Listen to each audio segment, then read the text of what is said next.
अज़ीज़ तलबा, आज हम मुरक्कब कसरों की जमा तफरीक किस तरह करेंगे वो सीखेंगे। तो उससे पहले मैं आपको मशक़ी सेट 10 के सवालात हल करके बताऊंगी। तो देखो यहाँ सवाल है 6 सही 1/3 जमा 2 सही 1/3।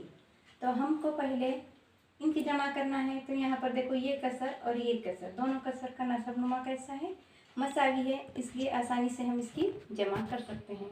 तो पहले हम क्या करेंगे, सही आदाद की जमा करेंगे। ये पहली कसर में 6 जमा दूसरी कसर का सही आदाद 2 जमा 1/3 जमा 1/3। 6 में 2 मिला है 8 जमा 1/3 जमा 1/3। ये 8 जमा एक जैसा नसबनुमा है, यानी मसावी नसबनुमा है, इसलिए हम आसानी से जमा कर सकते हैं। नसबनुमा 3 ऊपर का पहली कसर का शुमार कुनिंदा 1 जमा दूसरी कसर का शुमार कुनिंदा 1, इसलिए 8 जमा 1 और 1 2/3। इसलिए हमारा जवाब आया 8 सही 2/3। अब हम दूसरा सवाल हल करेंगे।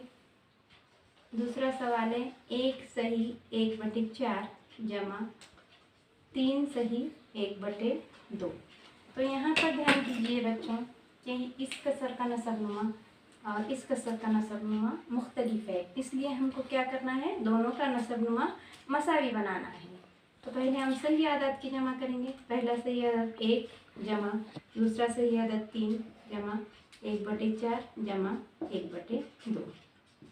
3 और 1 4 जमा 1/4 जमा 1/2।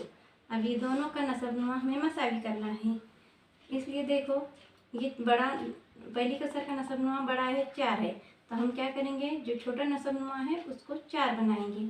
यानी 4 बनाने के लिए हमें क्या करना है, 2 को 2 से ज़रब देना है। 4 जमा 1/4 जैसे कि वैसा जमा 1/2।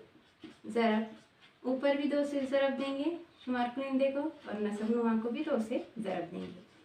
4 जमा 1/4 जमा 2 1 का 2/2 दूनी 4। अब नसबनुमा यहाँ पर मसावी हो गया, इसलिए हम इसकी जमा कर सकते हैं। 4 जमा नसबनुमा मसावी है, इसलिए एक मरतबा लिखे, पहली कसर का शुमार कुनिंदा जमा दूसरी कसर का शुमार कुनिंदा। 4 जमा 2 और 1 3/4, यानी हमारा जवाब क्या हुआ, 4 सही 3/4।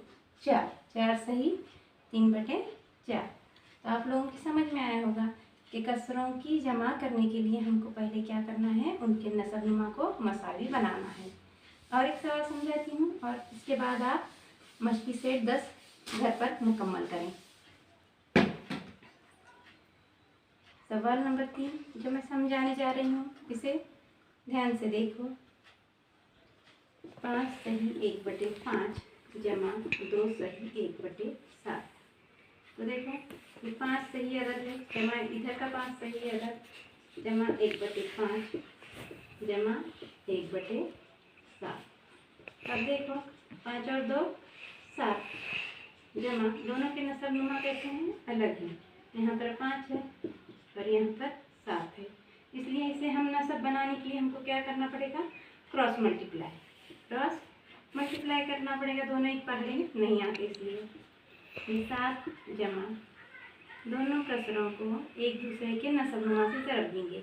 1/5 को दूसरी कसर के नसबनुमा यानी 7 से ज़रब देंगे, जमा दूसरी कसर को पहले कसर के नसबनुमा 5 से ज़रब देंगे।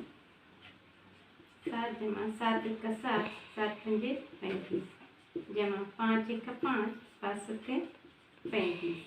अब दोनों के नसबनुमा कैसे हुए, मसावी हुए, इसलिए 7 जमा मसावी नसबनुमा है, इसलिए एक मरतबा लिखेंगे।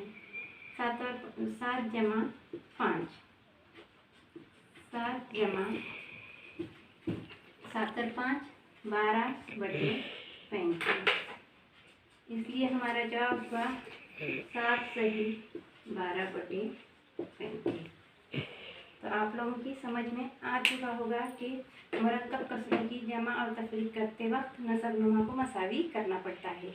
अब आप दरसी किताब के सफ़े नंबर 23 पर मौजूद जमा और तफरीक के सवालात हल करें। जिस तरह जमा की जाती है उसी तरह तफरीक का भी अमल किया जाता है। अल्लाह हाफिज़।